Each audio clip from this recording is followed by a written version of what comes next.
बिस्मिल्लाहिर्रहमानिर्रहीम। अस्सलाम वालेकुम दोस्तों, आज है 27 तारीख सन 2022, 27 दिसंबर 2022 और दिन है आज मंगल का।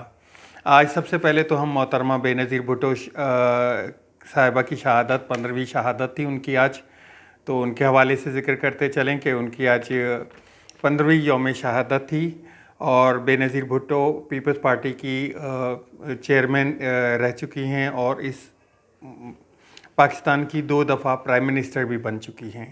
उससे पहले इनके वालिद साहब भी पीपल्स पार्टी के जो बानी थे वो थे, और इस वक्त सिंध में जो है 15 सालों से पीपल्स पार्टी की हुकूमत है।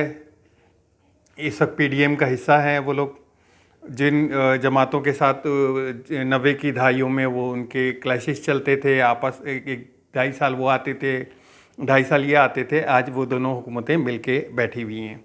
सबसे पहले तो हम चलेंगे जी, आज शब्बर ज़ैदी साहब ने पीडीएम हुकूमत के ऊपर एक तरह से बम ही गिरा दिया। उनका कहना ये था कि आईएमएफ की जो अगली किस्त आने वाली है वो अब मुझे मार्च तक मुलतवी लगती है। मार्च तक आईएमएफ की किस्त नहीं मिल पाएगी हमें। वजह क्या है? वजह दो, क्योंकि आईएमएफ के साथ जो इनकी डीलिंग थी, जो इनके मुज़ाकरात होने थे, वो पहले अक्टूबर में तय थे, फिर नवंबर में गए, फिर नवंबर एंड में गए, फिर दिसंबर में गए, फिर दिसंबर एंड में, और अब जनवरी में भी गए।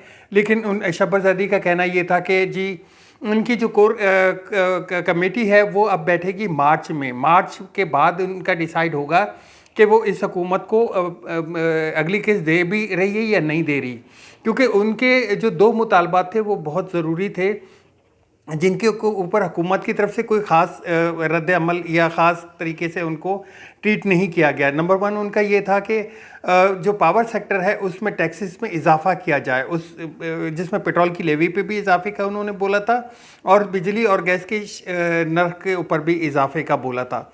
दूसरा उनका जो मेन रीज़न था वो ये था कि जी डॉलर का जो रेट है इसको आप मसनूई तौर पे जगड़ के ना रखें, क्योंकि आपको पता है एक्सपोर्ट गिर गई है हमारे पास डॉलर कहीं से आ नहीं रहे हैं, हमारे पास कमाई का कोई ज़रिया नहीं है। तो हम लोग जब डॉलर पाकिस्तान में नापैद है तो डॉलर के प्राइसेस ऊपर जाने थे, मतलब ऊपर ऑलमोस्ट एक तरह से ऊपर ही जाने थे। तो उसको हुकूमत ने बिला जवाज़ कंट्रोल करके रखा है। आपको याद होगा कि जब इसहाक डार साहब पाकिस्तान आ रहे थे तो वो उनकी ख्वाहिश ये थी कि मैं डॉलर को 190 पे ले जाऊंगा, जिसकी वजह से ये सारा क्लंच हुआ, ये फड्डा पड़ा कि जी, क्योंकि लोगों ने बायस ने जो है वो खाम माल लेना बंद कर दिया। सब इसी आसरे में रुके हुए थे कि डॉलर को हम नीचे आ जाएगा तो हम आराम से परचेस कर लेंगे, लेकिन ऐसा कुछ भी नहीं हुआ।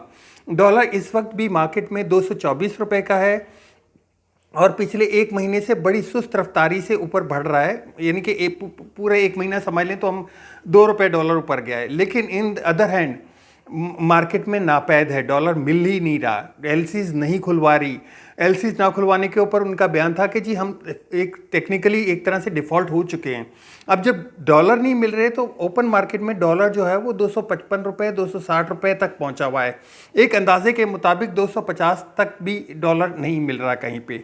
तो ये वो वजहात हैं जिनके ऊपर, और उनका एक और उन्होंने बहुत बड़ी बात कह दी, कहने लगे कि हुकूमत को कोई ना कोई डिसीजन लेना पड़ेगा, क्योंकि इनको जो एक आसरा था वो ये था कि मिडल ईस्ट कंट्रीज़ इनको कोई ना कोई इमदाद दे देंगे, कोई ना कोई इनके पास से पैसे आ जाएंगे और ये किसी तरीके से गुजारा चला लेंगे। लेकिन वहाँ से कहीं से कुछ भी नहीं आया। मैंने आपको अपने लास्ट व्लॉग्स में भी बताया था कि सऊदी अरब इंटरेस्टेड था कि इनको 4.2 अरब डॉलर देने के लिए, लेकिन उसने सियासी अदम इस्तेकाम को जवाज़ बनाकर इन उस बात से पीछे हट गया था इनसे। तो अभी इनको कहीं से कोई आसरा नहीं नज़र आ रहा, और जब आसरा नहीं नज़र आ रहा तो आपको फिर आईएमएफ की बातें माननी पड़ेंगी। लेकिन आईएमएफ की बातें अब मान भी लें तो क्या होगा?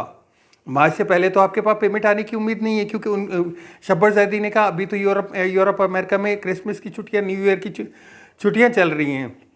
इसके बाद भी उनकी जो कमेटी है, उनकी जो कैबिनेट कमेटी है वो मार्च में बैठेगी, मार्च के बाद डिसाइड करेगा।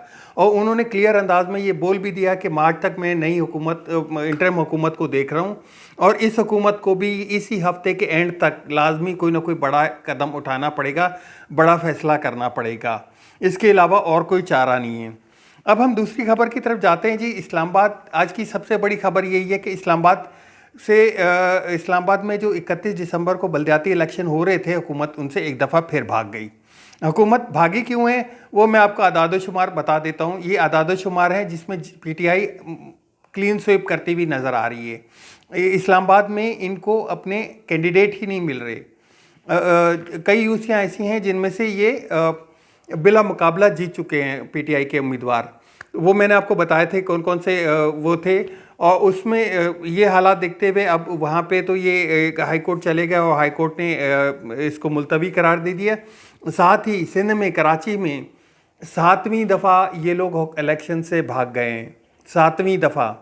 क्यों? कल इन्होंने दरख्वास्त एक जमा करा दी है इलेक्शन कमीशन के हवाले से कि जी इलेक्शन कमीशन जो है वो जो हल्का बंदियां हैं उनको दोबारा से असर नौ एक तरह से जायज़ा ले और नई मुरतब करे। अब 15 जनवरी को जो ऐलान था बलदियाती इलेक्शन कराची का, वो तो इस सूरत हाल में नहीं हो सकेगा। तो मुझे एक दफ़ा फिर लग रहा है ये कि ये यहाँ से भाग रहे हैं।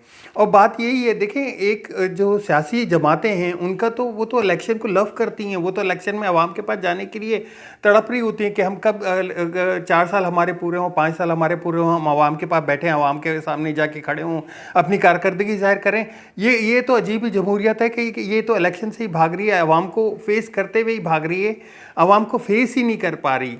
इतनी कमज़ोर गवर्नमेंट जो आवाम को फेस ही ना कर पाए, आप उससे क्या सख्त फैसले या क्या बड़े फैसले लेने की उम्मीद रख सकते हैं। तो ये एक इलेक्शन के ऊपर से था। मैं एक और अपना बताता चलूँ एक छोटी सी बात कि अभी मैं कुछ दिनों वो देख रहा था, एक ख्वाजा रफ़ीक साहब जो ख्वाजा साद रफ़ीक के वालिद हैं, उनकी बरसी के ऊपर हामिद मीर साहब का एक ट्वीट बड़ा चल रहा था, वो एक बयान बड़ा चल रहा था।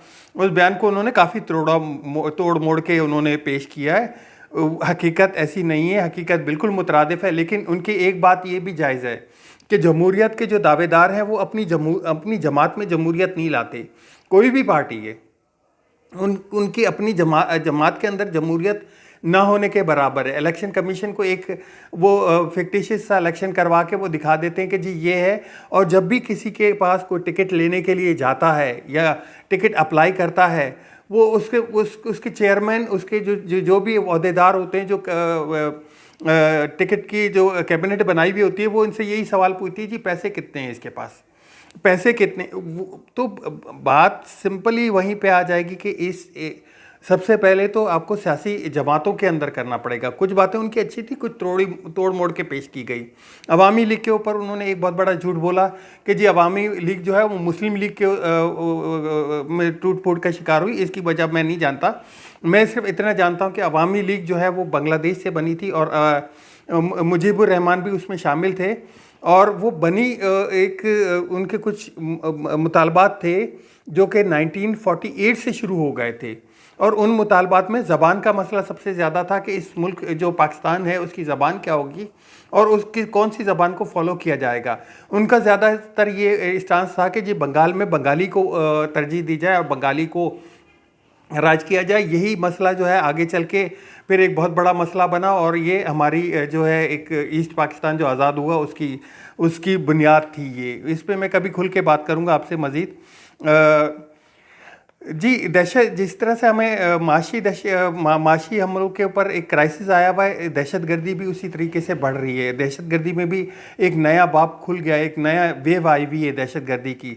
दहशत गर्दी के हवाले से वफाकी दारुल हुकूमत में ख़ुसूसी एक बैठक हुई, और उन्होंने जो आइंदा आने वाले जो है उस पर सिक्योरिटी के हवाले से मीटिंग भी की है।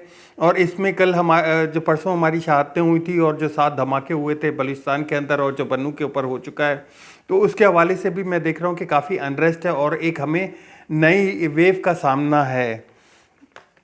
काफ लीग के हवाले से बात करें जी, पीटीआई और काफ लीग में एक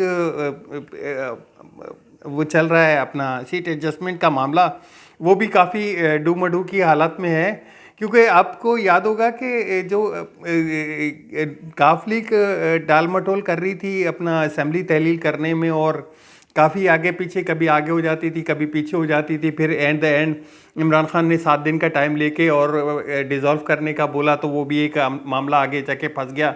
क्योंकि वहाँ पे तहरीक अदम एतमाद हो गई, डिनोटिफाई हो गया, अदालत में चला गया। अदालत ने 11 जनवरी तक परवेज़ इलाही साहब से लिखवाया कि जी आप तहलील नहीं करेंगे, और अब उनको एक शामिल है। इसी की दूसरी तरफ उनके अंदर सीट एडजस्टमेंट का भी चल रहा है। सीट एडजस्टमेंट में उन्होंने 7 शहरों के तमाम हलके पीटीआई से मांग लिए हैं। ये एक अगर 7 शहरों के पीटीआई से तमाम हलके मांग लिए तो फिर पीटीआई क्या करेगी? इस बारे में इमरान खान साहब का भी एक बड़ा आया था कि जी मैं उनसे बातचीत कर रहा हूँ और उनको इस बात पे राज़ी कर रहा हूँ कि वो बल्ले के निशान पे लड़ लें। उम्मीद तो ये की जाती है, हो सकता है ये बल्ले के निशान पे लड़ लें, लेकिन इतना मतलब एक तरह से ब्लैकमेल ही हो रहे हैं। इमरान खान वहाँ पे भी ब्लैकमेल होते हुए नज़र आ रहे हैं कि इतनी बड़ी अगर वो मानेंगे मांग लें 7 शहरों की, तो 7 शहरों में जो पीटीआई के कारकुन हैं, जो पीटीआई के जो अहदेदारान हैं, वो क्या करेंगे? वो क्या इनके पीछे चलते रहेंगे? इसमें एक बड़ा डेंट पड़ जाएगा। तो इस मामले को लेके देखते हैं अभी आगे कहाँ जाता है, लेकिन मुझे नहीं लगता कि पीटीआई इस मामले को इस 7 शहरों की हद तक कोई काबिल कबूल कर ले। हाँ, ये बात इमरान खान की मानने वाली है कि वो शायद उनसे ये कह दें कि जी आप बल्ले के निशान पे लड़ लें। बल्ले के निशान पे हो सकता है वो उनको 7 नहीं तो कम से कम 3-4 शहर तो बल्ले के निशान पे लड़ लें। बाकी अगर चाहें तो वो मुस्लिम लीग नून के, मुस्लिम लीग काफ के उस निशान पे लड़ लें। तो इसमें अभी देखें मज़ीद बेहतरी आती है, क्या होता है आगे इनके साथ। अब तक के लिए इतना ही, मिलते हैं नेक्स्ट व्लॉग में। अपना और अपने दोस्तों का ख्याल रखिएगा और अपने चैनल का ख़ास ख्याल रखिएगा। मेरे चैनल को सब्सक्राइब ज़रूर कीजिएगा और शेयर कर दीजिएगा। अल्लाह हाफ़िज़। पाकिस्तान जिंदाबाद।